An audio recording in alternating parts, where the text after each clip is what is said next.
할렐루야.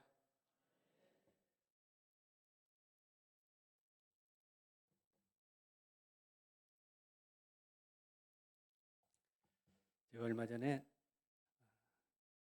같은 노회에 있는 장로님 한 분을 만났습니다.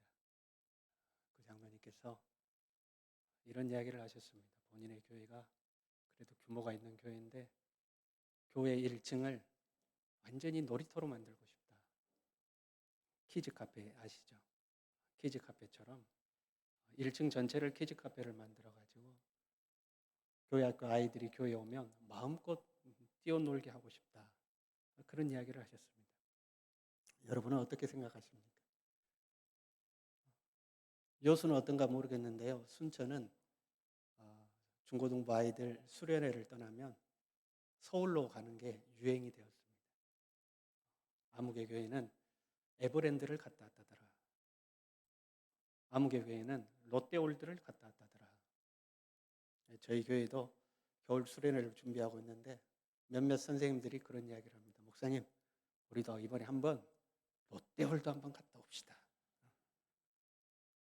그랬더니 한 교사가 이야기합니다. 목사님, 요즘 추세는 안 하는 게 대세입니다. 하지 맙시다. 여러분, 교회는 무엇을 하는 곳입니까? 교회 1층을 키즈 카페로 만들었어요. 일반 기업에서 운영하는 키즈 카페보다 더 잘 운영할 자신이 있으십니까? 세상보다 더 즐겁게 아이들을 해줄 자신이 있으십니까? 저희가 어렸을 때 교회는요, 세상 그 어디보다도 재밌는 곳이 교회였습니다. 제가 다니던 교회는 시골 교회였는데 어릴 때 탁구 다이가 있었습니다. 교회 가면 탁구를 칠 수 있었어요. 얼마나 좋았던지요. 제가 중학교 1학년 때 매일 교회를 갔습니다. 교회 가서 도리도리만 하고 왔어요. 무슨 말인지 아세요? 탁구 치는 것을 보고 왜? 짬밥이 안 되니까 저한테 라켓이 오지를 않습니다. 그러다가 끄트머리에 야 동원아 네 한번 쳐봐 그러면 그게 얼마나 좋은지요. 그 재미로 교회를 나갔습니다. 교회 가면 기타를 배울 수가 있었습니다. 교회에 기타 하나가 있으면 또 선배들이 기타를 치면 그걸 탁 이렇게 어깨 너머로 보는 거거든요. 그러다가 선배들이 없으면 그 기타를 잡고 코드도 몰라 그냥 땡땡땡땡 내게 강한가 땡땡땡땡땡 그렇게 기타를 배웠습니다. 어린 시절에는 문화생활이라는 것이 없었습니다. 영화가 있었습니까? 연극이 있었습니까? 음악이 있었습니까? 그러나 교회에 오면 교회에는 연극이 있습니다. 문화가 있습니다. 문학의 밤이 있고요. 성탄 2부 행사를 했잖아요. 그러면 시낭송도 하고 연극도 하고 노래도 부르고 교회 그 자체가 문화생활을 하는 곳이었습니다. 교회에서 기타도 배우고 드럼도 배웠습니다. 피아노도 배웠습니다. 그러다가 예쁜 누나가 교회에 왔다. 그 중고등부는 부흥하는 겁니다. 만약에 우리 해오름 교회 중고등부가 부흥을 하지 않는다. 예쁜 누나가 없든지 멋있는 형아가 없기 때문에 그렇습니다. 그냥 예쁜 누나 한 명 오면 동네 아이들이 다 모였어요. 그 형아 예쁜 누나 얼굴 한번 보려고. 멋있는 남자가 한 명 오면 동네 여학생들이 다 모였습니다. 오빠야 얼굴 한번 보려고. 아이고 저 오빠야 얼굴 봐라. 지금은요 세상이 훨씬 재미있습니다. 문화활동도 세상이 훨씬 잘합니다. 유치원에서 발표회를 하더라도요 순천은 문화예술회관을 빌려서 발표회를 합니다. 이벤트 회사를 대동해가지고 음향, 조명, 의상 아주 화려하게 스토리를 만들어가지고 해냅니다. 여러분의 교회는 재미있습니까? 중고등부 아이들에게 물어보십시오. 야 교회 재밌냐? 손 안에 있는 핸드폰보다도 제 교회가 재미가 없습니다. 저희 어렸을 때 과거 중고등부에는요 담당 교육자가 없었습니다. 담임 목사님이 설교만 해주고 가시든지 아니면 부장 집사님이 설교를 하곤 했었습니다. 그러면 학생의 토요 모임 시간이 있거든요. 그 토요 모임 시간은 선배들의 인도로 기도를 했습니다. 탁구 치러 교회 온 사람, 기타 배우러 교회 온 사람, 예쁜 오빠야 보러 교회 온 사람이 그 토요일 날 모여서 함께 기도를 하는 거죠. 그러면 학생들이 기도회를 인도하면 어렸을 때는 왜 그랬나 몰라요. 두 사람씩 짝을 지어서 기도를 많이 시켰어요. 온을 두 개를 크게 만들고 바깥 온 안쪽 온 해가지고 탁 돌아가면서 두 사람씩 짝을 짓고 기도를 하는 거죠. 그러면 저 예쁜 오빠야가 몇 번째 뒤면 내 손을 잡아주겠구나 하고 그걸 기다리는 거죠. 저 오빠야가 나한테 온다, 내 손 잡아준다고 기다리다가 그 오빠야가 내 손을 잡기 전에 주님이 내 손을 먼저 잡는 겁니다. 그래서 주님 만나고 예수님을 만났습니다. 저는 초등학교 6학년 때 저희 집에 부산에 사는 사촌 형들이 놀러를 왔습니다. 근데 마침 교회에 중고등부 수련회 기간이었어요. 형들과 사촌 형아들이 수련회를 가니까 저도 형들 따라 수련회를 갔습니다. 수련회를 어디 산속 깊숙한 곳에 들어가서 건물도 없어요. 텐트를 치고 그때는 수련회를 했습니다. 요수는 그런 경험이 없으시군요. 요수는 부자여가지고 산속에 들어가서 텐트를 쳐놓고 천막을 치면 나이가 든 이 학생들은 형아들은 산에 가서 나무를 해와가지고 그 나무를 떼서 밥을 하곤 했어요. 그러면서 밤에 불 그냥 백열전등 몇 개 켜놓고 집회를 했습니다. 그 집회를 하는 중에 초등학교 6학년이었던 저는 그 기도하는 중에 갑자기 통곡이 터지고 회개가 터졌습니다. 뭔지도 모르고 엉엉엉 울었어요. 그때 처음 성령이라는 것을 경험한 것입니다. 교회는 무엇을 하는 곳인가? 교회는 하나님을 만나는 곳입니다. 하나님을 먼저 만난 사람들이 아직 하나님을 만나지 못한 사람들을 교회로 데리고 와서 그들로 하여금 살아계신 하나님을 만나게 하는 겁니다. 그래서 교회를 하나님의 집이라고 합니다. 그런데 언젠가부터 하나님의 집에 손님들은 있는데 집 주인이 없어졌습니다. 우리끼리 모여서 우리끼리 하하호호 하다가 우리끼리 흩어지는 겁니다. 옛날 어머니들은요, 가만 보면요, 참 열악한 환경 속에 살았습니다. 제가 어릴 적 기억만 해도 새벽에 일어나서 문을 열고 부엌을 들여다보면 어머니께서 아궁이에 불을 떼고 계셨습니다. 불을 떼서 밥을 한 거예요. 좀 지나고 나니까 골로, 여러분 골로 아십니까? 석유 기름으로 이렇게 모르신 분들이 많군요. 좀 도와줘야 알면 고개 좀 끄덕끄덕 해줘요. 이렇게 골로에 그 다음에 나온 게 이제 연탄 보일러가 나왔습니다. 그러면 그 어머니들은 그 골로 하나 놓고도 연탄 보일러 하나 놓고도 거기다 밥을 하고 국을 하고 정성스럽게 밥을 지어가지고 가족들을 밥을 줬습니다. 그런데 요즘 각 가정 가보세요. 없는 게 없습니다. 가스레인지, 전자레인지, 에어프라이어, 또 뭐 있어요? 그거 다 있습니다. 그런데 밥을 안 합니다. 갖춰놓기는 식당처럼 갖춰놨는데 정작 밥을 안 해요. 웃는 분들은 속이 있는 분이에요. 교회는 좋아졌습니다. 제 해오름교회 오랜만에 왔는데요. 예배인도 말씀 전하는 건 처음이지만 여러분들 참 여러분의 헌신이 교회 곳곳에 묻어 있는 것 같습니다. 하나님께서 영광을 받으실 줄로 믿습니다.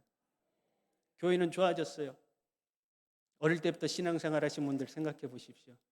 차가운 마룻바닥에 톱밥난로 켜가면서 하나님 앞에 예배를 드렸습니다.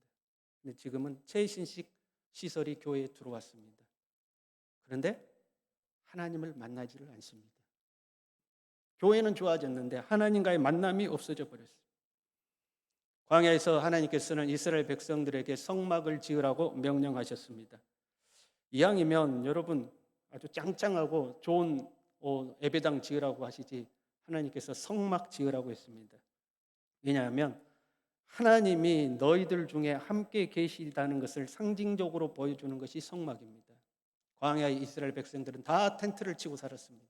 그러니 하나님도 나도 너희들 중에 너희와 함께 산다. 임마누엘이죠. 하나님이 우리와 함께 계신다는 상징으로 성막을 지으라고 그랬습니다. 그래서 그 하나님의 성막을 하나님의 집이라고 한 겁니다. 그 성막의 구조도 이스라엘 백성들의 텐트 구조와 비슷합니다. 유목민의 텐트는요, 텐트 안에 들어가면 좌우로 방이 있었습니다. 그리고 더 안쪽으로 들어가면 여인들만의 공간이 있었습니다. 거실이 있고 방이 있고 여인들만의 공간이 있는 거죠. 이 여인들의 공간에는 외부인들이 절대 들어가지 못하는 공간입니다. 집안의 남자들도 특별한 일이 없는 한 그 여인들의 공간은 들어가지 않았습니다. 여자들만이 생활하는 공간이었습니다. 그것을 골방이라고 그럽니다. 너희가 은밀한 중에 기도하시는 하나님을 만나는 장소, 그것이 골방이죠. 그래서 하나님의 성막 가운데도 그 골방을 만들어 놨는데 그것이 지성소입니다. 우리가 골방에 들어가서 기도하여 은밀한 중에 보시는 하나님을 만나듯이 그 성막 안에는 지성소에 들어가서 하나님을 만나는 거죠. 가장 사적이고 가장 은밀한 장소가 지성소인 겁니다. 언젠가부터 교회에서 하나님을 만나지를 않습니다. 성소에 들어가지도 않습니다. 지성소에 들어가지도 않습니다. 마당만 밟고 가는 거죠. 히브리서 4장 16절에요. 그러므로 우리는 긍휼하심을 받고 때를 따라 돕는 은혜를 얻기 위하여 은혜의 보좌 앞에 담대히 나갈 것이라 했어요. 이 은혜의 보좌를 시은자라고 그럽니다. 법궤 뚜껑을 말하는 겁니다. 지성소에 있는 법궤 뚜껑이 시은자, 은혜의 보좌입니다. 그러니까 하나님의 가장 은밀한 장소인 지성소에 들어가서 하나님을 만나라는 거예요. 그런데 우리는 마당만 밟고 갑니다. 제가 우리 교회 학교 아이들을 보면서 가지고 있는 최대의 고민은 대부분의 아이들이 어릴 적부터 교회를 다닙니다. 유치부, 초등부, 중고등부 교회를 다닙니다. 그리고 청년이 되어 타지로 학교를 떠나거나 직장을 얻어 타지로 떠납니다. 그러면 동시에 교회도 떠납니다. 20년 가까이 교회를 다녔는데 왜 집을 떠나는 순간 교회도 같이 떠날까? 교회는 다녔으나 살아계신 하나님을 만나지 못했기 때문에 그렇습니다. 하나님을 만나지 못하면 하나님의 집을 떠나게 되어 있습니다. 오늘 교사 헌신 예배죠? 우리 교사들에게 묻습니다. 모든 성도들에게 묻는 물음입니다. 당신은 하나님을 만나셨습니까? 당신은 하나님을 만나셨습니까?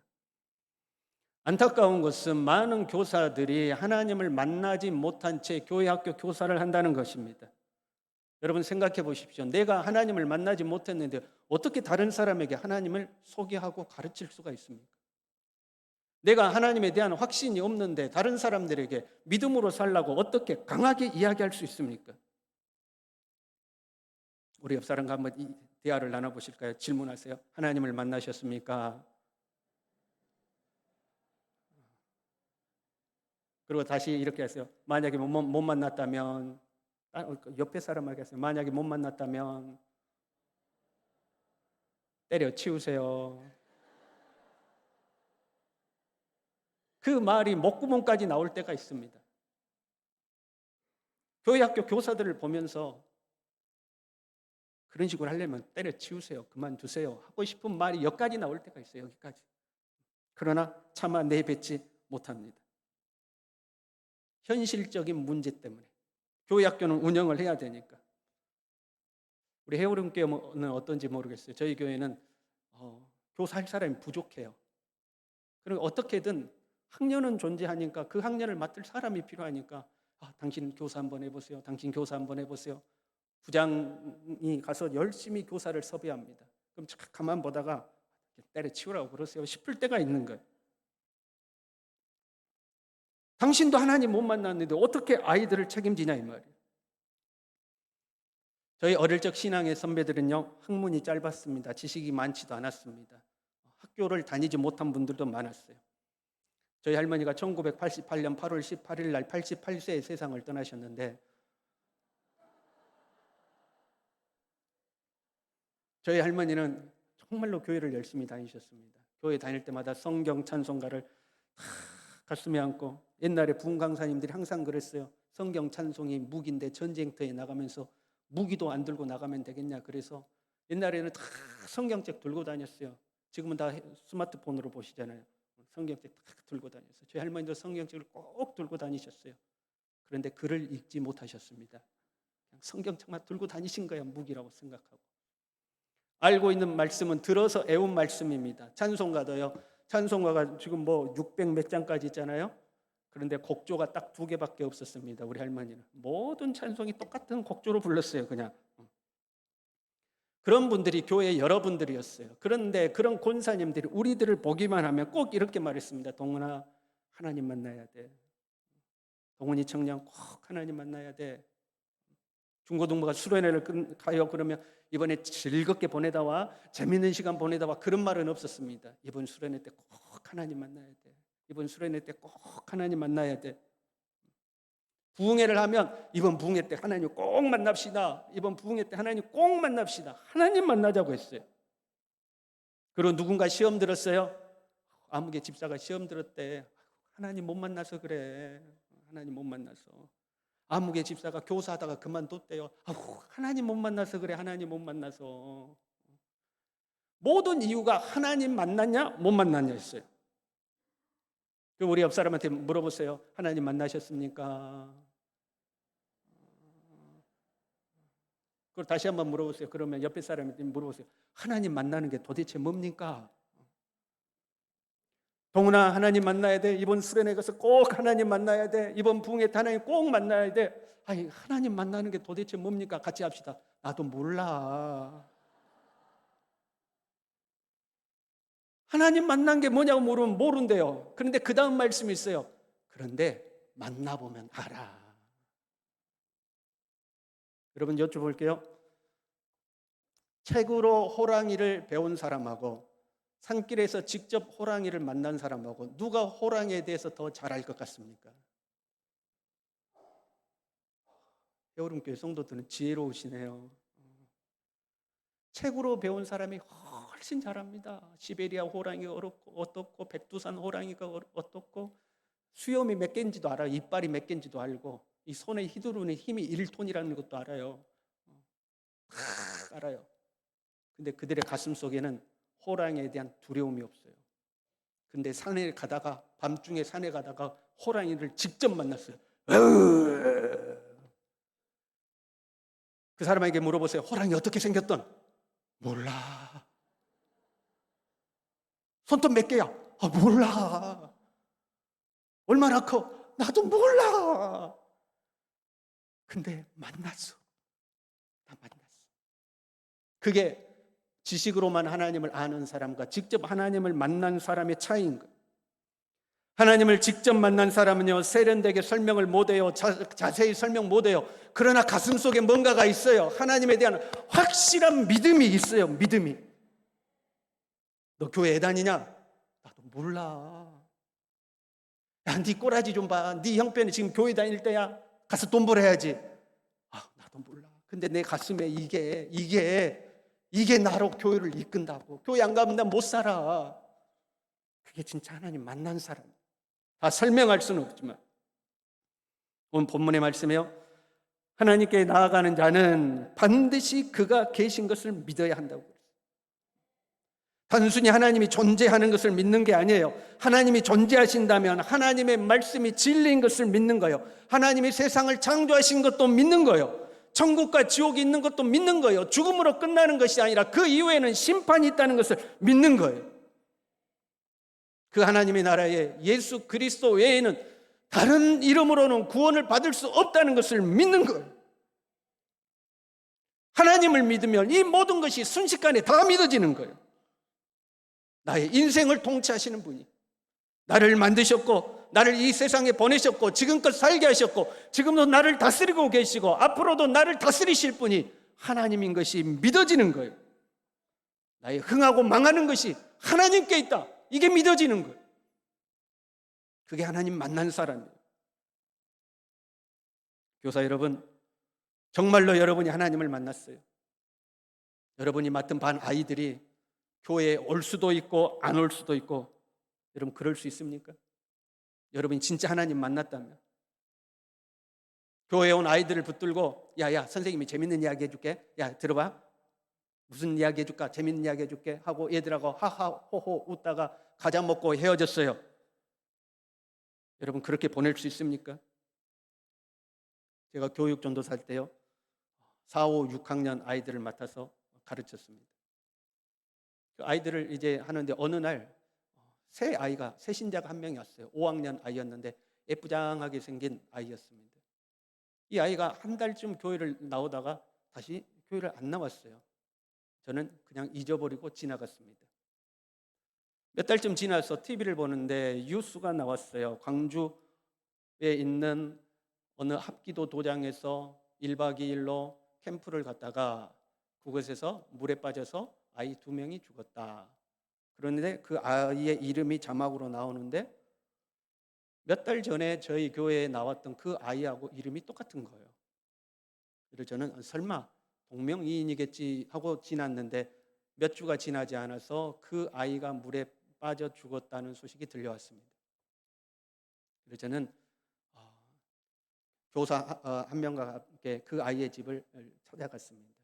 그 집에는 딸이 4명이 있었는데 전통적인 불교 집안이었어요. 막내딸이었는데 이 막내딸이 합기도 도장에서 캠프를 갔다가 이제 물에 빠져 숨지게 된 겁니다. 그 어머니를 위로해드리고 오는데 그 어머니가 푸념 섞인 말로 이렇게 이야기했습니다. 차라리 교회라도 다니게 할 걸.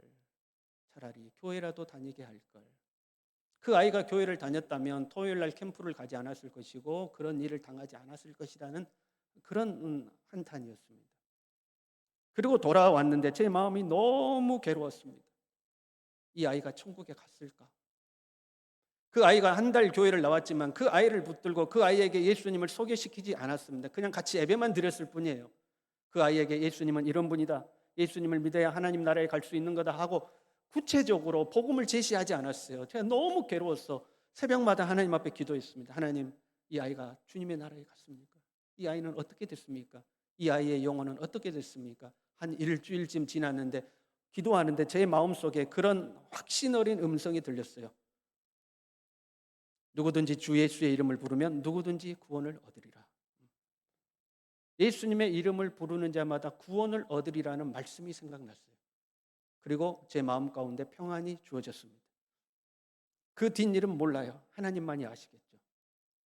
그 아이의 이름을 잊어버리지 않게 하기 위해서 그 아이의 교족부를 제 성경책 뒤에 꼽아뒀습니다. 그 아이의 이름은 박민경입니다. 지금까지도 잊지 못합니다. 내가 맡은 아이가 정말로 예수님을 믿었을까? 예수님을 만나지 못한 사람은요, 도덕과 윤리를 가르칩니다. 착하게 살아야 돼, 부모님께 효도해야 돼, 거짓말하지 마, 도둑질하지 마. 너 커서 훌륭한 사람 돼서 세상에 좋은 일을 해야 돼. 여러분, 그것은 교회가 아니더라도 다른 곳에서 얼마든지 가르치는 겁니다. 예수 그리스도를 분명하게 전해야 됩니다. 예수님을 믿지 않으면 죽음 이후에 심판이 기다리고 있는데 지옥에 간다는 것을 이야기해야 합니다. 언젠가부터 교회에서 천국과 지옥을 이야기하지 않습니다. 과거에 다미성교회라는 것이 있었죠. 10월 28일 날 예수님이 오신다. 그리고 불발됐어요. 한국교회 굉장히 시끄러운 사건이었습니다. 그 뒤로 교회에서 예수님의 재림을 이야기하지 않습니다. 부작용이 있었기 때문에. 사회에서 예수천당 불신지옥 외치는 지하철이라든가 버스 정류장이라든가 다른 사람의 얼굴을 찌푸리게 하는 그러한 사람들을 보도하고 비판적이고 비난적인 여론이 일고 나서 교회 안에서도 천국과 지옥을 말하지 않습니다. 그러나 하나님을 정말 믿는 사람은 천국과 지옥이 있음을 확신하는 겁니다. 그 천국에 갈 수 있는 유일한 길은 오직 예수 그리스도. 예수 그리스도가 길이요 진리요 생명임을 확신하는 겁니다. 우리 아이들에게 그 무엇보다도 먼저 가르쳐야 할 것은 너의 구세주가 예수 그리스도시다. 예수 그리스도를 너의 주인으로 모셔야 한다. 그분이 너의 삶을 책임지실 것이다. 그것을 가르쳐야 합니다. 그리고 우리 아이들이 예수님을 만날 수 있게 우리가 해야 하는 겁니다. 여름교회 교회학교 교사 여러분 간절히 부탁드립니다. 여러분이 맡은 아이들이 꼭 예수님을 만날 수 있도록 살아계신 하나님을 만날 수 있도록 여러분이 힘써 주시기를 간절히 부탁드립니다. 내가 아무리 힘쓰고 애쓴다고 안 되는 것도 있습니다. 그렇잖아요. 내 자식도 안 돼요. 내 몸에서 난 내 자식도 안 돼요. 내가 애써도 안 돼요. 그러면 우리는 하나님 앞에 부르짖을 수 있잖아요. 한 영혼 한 영혼의 이름을 불러가면서 하나님 이 아이를 구원해 주십시오. 이 아이를 만나 주십시오. 이 아이도 예수 그리스도를 진짜 자기 인생의 주인으로 모시고 살아갈 수 있도록 하나님 역사해 달라고 기도하는 우리 교사들이 될 수 있기를 간절히 바랍니다. 하나님을 만난 사람은요, 하나님이 내 삶의 주인인 것을 확신하게 됩니다. 그래서 우리는 예수님을 뭐라고 불러요? 주님이라고 불러요. 나의 주인이 되신 것. 하나님을 만난 사람은 그 뒤부터 하나님의 통치가 이루어지는 겁니다. 내 삶을 통치하시는 분이 하나님인 것을 믿는 겁니다. 여러분, 여러분의 인생이 하나님의 손에 있는 것을 믿으십니까? 아멘 소리가 작아요. 좀 도와줘요. 여러분, 하나님이 여러분의 인생을 통치하는 것을 믿으십니까? 여러분의 돈이 여러분을 책임집니까? 하나님이 여러분을 책임집니까? 대답이 영 아닌 것 같은데? 옆 사람에게 물어보십시오. 참말이요? 정말로 하나님이 여러분의 인생을 책임지는 걸 믿냐 하는 겁니다. 그러면 여러분의 자녀도 하나님이 책임지는 것을 믿으십니까?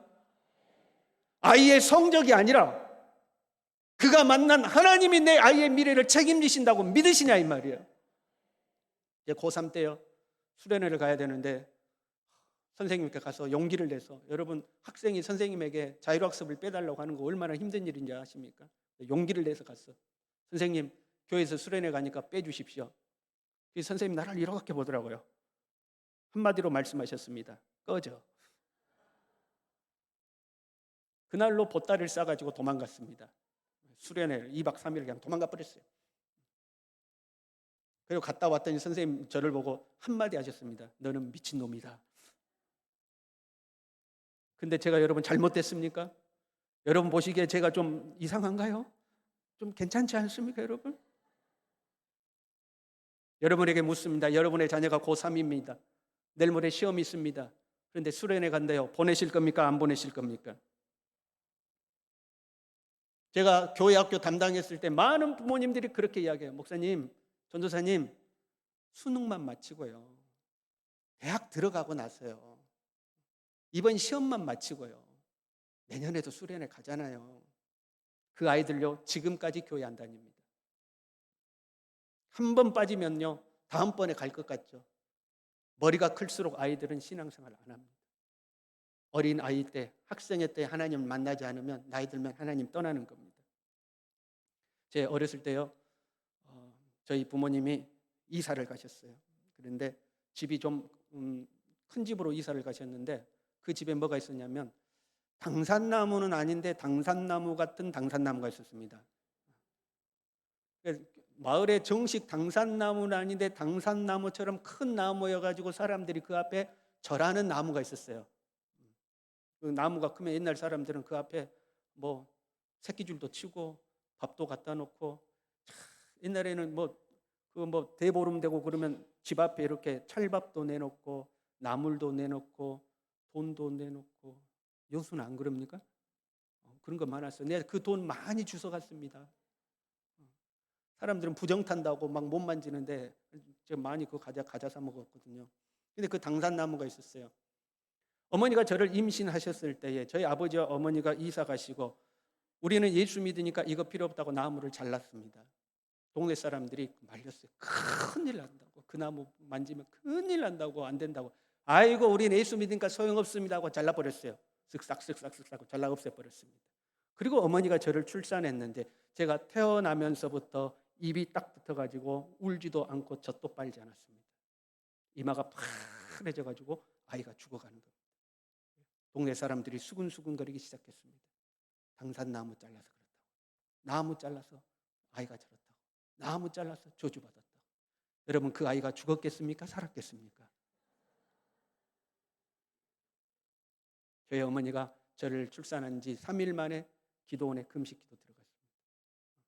하나님 살려주십시오. 하나님이 살아계신 것을 보여주십시오. 저 사람들이 저렇게 수근수근거리는데 하나님이 살아계신 것을 보여주십시오. 제가 어머니의 금식기도 3일 만에 응애 한 줄로 믿습니다. 살아났어요.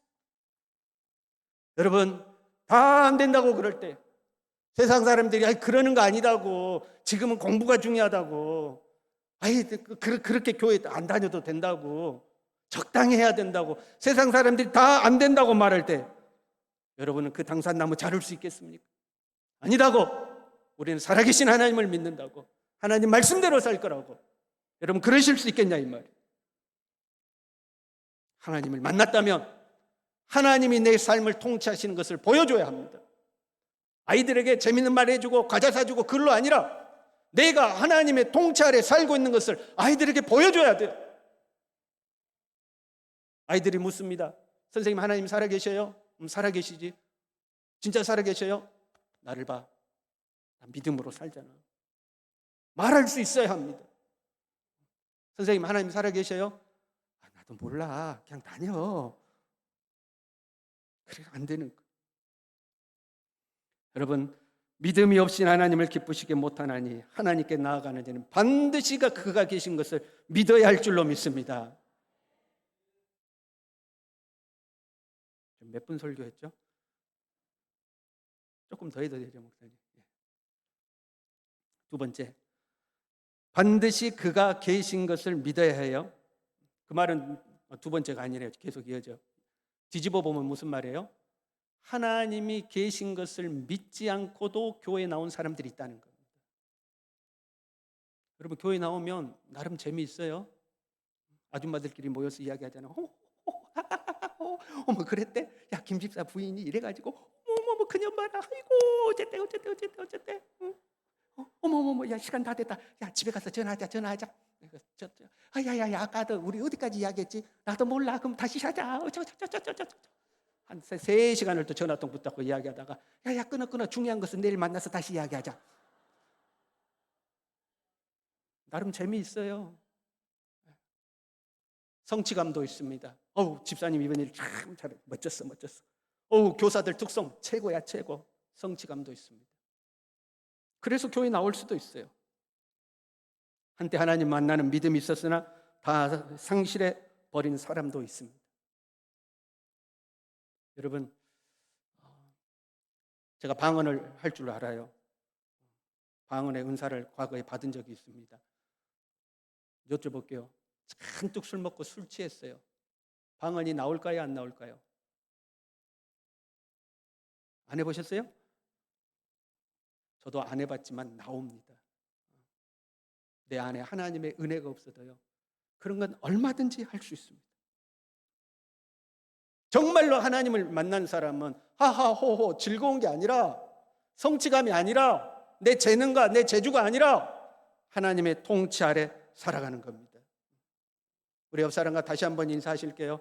당신이 정말로 하나님을 만났다면 그렇게 신앙생활 할 수는 없는 겁니다. 제가 좀 부드럽게 말씀하신 거예요. 우리 교회에서는 이렇게 하는 거예요. 당신이 정말로 하나님을 만났다면 그따구로 신앙생활 하는 거 아닙니다. 정말로 하나님 살아계신 걸 믿으면 그렇게 살 수는 없는 거예요. 하나님 살아계신 걸 믿는다면 그렇게 신앙생활 할 수는 없는 겁니다. 두 번째요, 하나님이 계신 것 믿어야 돼요. 두 번째요, 하나님이 자기를 찾는 자들에게 상 주시는 이심을 믿어야 합니다. 언젠가부터 우리 신앙이 너무 고상해졌어요. 과거에는요, 복 받으려고 신앙생활했어요. 솔직하게. 그래서 부흥 강사님들이요, 복 받아라 이러셔요. 그러면 여러분 어떻게 하신지 알아요? 아멘 이랬어요. 얼마나 복을 사모한지 몰라. 언젠가부터 복 받으려고 신앙생활하는 것을 천박한 것으로 생각하기 시작했습니다. 그래서 우리는 하나님의 은혜가 감사해서, 나 같은 죄인을 구원하신 그 하나님의 은혜가 너무 감사해서 그 하나님의 은혜의 1000분의 1, 10,000분의 1이라도 갚을 수가 있을까 싶어서 주님 앞에 봉사하고 주님을 섬기고 주님을 경배하고 하는 거죠. 그럼에도 불구하고 하나님은 축복을 약속하고 계십니다. 상 주시는 분임을 믿으라는 거예요. 너 왜 못 믿냐는 거예요. 저는요, 신앙에 깊이가 있었어요. 다 필요 없습니다. 주님의 은혜에 감사해서 내가 주님 섬기는 거죠. 알아. 그런데 내가 너에게 상 준다니까 그거 필요 없다니까요. 주님, 내가 얼마나 고상한지 아세요? 그거 아니라는 거예요. 상 주시는 이심을 믿으라는 거예요. 요즘 KBS에서 대야 역사 드라마 고려 거란 전쟁, 여러분 보십니까? 보는 분 손 들어봐요. 저는 안 봅니다. 그런데 그 드라마가 시작되기 전에 광고가 떴는데, 처음 시작하기 전에 광고가 떴는데 너무 인상 깊었어요. 그 최수종이라는 배우가 강감찬 장군을 하는데, 그 거란 부족들이 오니까 이 손술에 이 뭐라고 그러더라? 아무튼 그거 있어요. 아무튼 보신 분들 다 알죠? 예. 그걸 밀고 있는 병사들이 두려워서 탁 놓고 도망가요. 그러니까 나이가 지긋한 강감찬 장군이 가서 그 수레를 혼자 탁 잡습니다. 그리고 혼자 이렇게 중얼거려. 고려는 망하지 않는다. 고려는 망하지 않는다. 고려는 망하지 않는다. 이래요. 그 소리를 듣고 이 군인들이 다시 와가지고 그 병거를 밀고 확 싸우는 장면이 예고편으로 나왔습니다. 그런데 그걸 보는데 그 소리가 뭐라고 들리냐면, 교회는 망하지 않는다. 교회는 망하지 않는다. 교회는 망하지 않는다. 아멘 좀 하이소. 교회는 망하지 않는다. 그 소리로 들리는 거예요. 그러면서 여러분 한번 생각해 봐요. 전쟁이 일어났습니다. 뭐라고? 말갈독이 쳐들어왔단 말인가? 이번 전쟁에 누가 나가겠는가? 그랬더니 옆에 있던 장군이 이야기합니다. 폐하 소신을 보내 주시옵소서. 그랬더니 옆에 있던 또 다른 장군이 이야기합니다. 폐하 김 장군은 저번 때도 전쟁에 나갔습니다. 이번에는 소장을 보내 주시옵소서. 저는 그게 이해가 안 되더라고요. 누가 전쟁에 나갈 것인가 그러면, 폐하 전원 보내시옵소서. 그럼 그래야 되는 거 아니에요? 죽으러 가는데 이번에는 김 장군이, 아이고 폐하 저희 어머니가 위독하셔서 마음은 굴뚝 같사오나, 뭐 이래야 되는 거 아니에요? 그런데 폐하 소장을 보내주시옵소서. 왜 그럴까요? 전쟁에 나가서 공을 세우면 상이 있기 때문에 그렇습니다. 공을 세운 장수만이 그 높은 직급으로 올라가고 논밭을 상으로 받게 되어 있는 거예요. 그래서 나가려고 그러는 거예요. 하나님께서 여러분에게 교사의 직분 왜 맡겼을까요? 여러분이 탁월해서요? 여러분이 훌륭해서요? 여러분의 재능이 뛰어나서요? 그럴 수도 있겠죠. 하나님이 여러분에게 상 주시기 위해서 교사의 직분을 맡긴 거예요.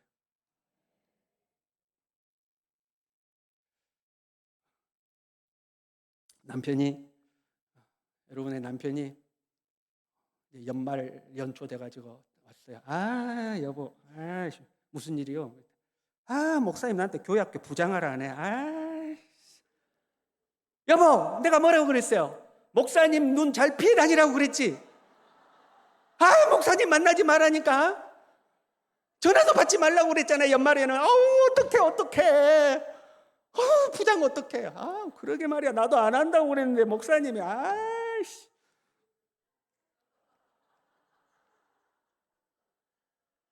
여러분 아주 세속적으로 한번 여러분께 말씀드려 볼게요. 교회 학교를 하시면 한 달에 500만 원씩을 드립니다.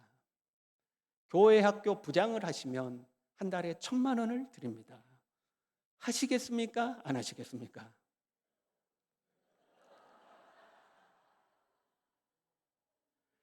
여보, 왜 그래? 목사님 나보다 교회 학교 부장하라고 했는데. 여보! 할렐루야! 분명히 그랬을 겁니다. 아마 목사님 앞에 가서 이랬을 겁니다. 폐하! 김 집사는 작년에 아동부 부장이었나이다. 올해는 저를 부장시켜 주시옵소서. 폐하 아니되옵니다. 저는 15년째 평교사로 봉사하고 있습니다. 이번에는 제가 부장이 되어야 하나이다. 그러지 않았겠어요? 근데 권사님 이번에 유치부 부장 권사 한번 맡아보시죠. 목사님 안 돼. 하나님이 상 주시는 분이심을 안 믿는 거예요. 정말로 하나님은 살아계시며 하나님은 우리에게 상을 주시냐 이 말이에요. 여러분 정말 그걸 믿냐 이 말이에요. 하나님이 천하보다도 귀하게 여기시는 그 영혼을 가르치고 먹이고 예수님 만나게 하는 그 교사의 사명이 한 달에 500만 원 가치도 없냐 이 말이에요. 한 달에 500만 원 준다 그러면 할렐루야 그러면서 교회 학교 부장하시 조금 연말이 되면 여러분 다 하나님 앞에 나왔어요. 새벽에요. 여러분 새벽 예배 나오셔 안 나오셔? 새벽 예배 나오면 한 사람 앞에 10만 원씩 준다고 해봐요. 나올 거예요 안 나올 거예요? 그냥 온 일가 친척들 다 데리고 나올 거예요. 혼자 나와? 어림도 없어. 아마 태어난 지 100일도 안 된 아기도 깨워서 나와. 하나님 앞에 기도하는 시간이 그만큼의 가치도 없는 거예요. 연말이 되면 여러분 나오셔서 하나님 앞에 새벽마다 기도하셔야 돼요. 하나님은 우리의 왕이시니까 진짜 폐하라고 불러야 돼요. 폐하! 내년에게는 저에게 부장집사를 주시옵소서. 아멘도 안 하시는 것 봐. 그러니까 우리가 진짜 하나님 믿냐 이 말이에요. 하나님 진짜 믿냐 이 말이에요. 하나님은 살아계시며 그 자기를 찾는 자들에게 상 주시는 이심을 진짜 믿냐 이 말이에요. 하나님은 믿음으로 사는 사람들을 반드시 축복하시는 줄로 믿습니다. 의인의 자녀가 걸식하는 법이 없다고 그랬어요. 때로 우리의 생각과 다를 때가 있어요. 나는 당장 주셨으면 좋겠는데 하나님의 생각이 우리의 생각과 다를 때가 있어요. 그러나 하나님을 믿고 하나님이 상 주시는 이심을 믿는 자는 하나님이 반드시 통치하시고 다스리시고 책임지십니다. 교사 여러분 이걸 믿으시길 바랍니다. 속된 표현이지만 우리 교사들 같이 한번 따라해 봅시다. 땡 잡았다. 속된 표현이긴 해요. 그 교사 직분이 500만 원. 할렐루야. 할렐루야. 힘들 때마다 500만 원. 한 달에 500만 원. 돈 이야기면 다 좋아해. 진짜 큽니다. 죽어서만 상급이 있는 게 아니에요. 제자들이 예수님께 와서 묻습니다. 주여 우리가 주를 위하여 부모 형제 다 버리고 주님을 따랐나이다. 그랬더니 주님이 이렇게 말씀하셨죠. 내가 진실로 너희에게 이르노니 나와 복음을 위하여 집이나 형제나 자매나 어머니나 아버지나 자식이나 전토를 벌인 자는 현세에 있어 집과 형제와 자매와 어머니와 자식과 전토를 100배나 받되 하늘의 신령한 복과 땅의 기름진 복을 이 땅에서도 베푸는 하나님이신 줄로 믿습니다. 교사 여러분 힘을 내십시오. 교회에 직분 맡은 여러분 힘을 내십시오. 하나님이 우리와 함께하고 계십니다. 하나님은 살아계십니다. 하나님은 우리를 보고 계십니다. 기도하겠습니다.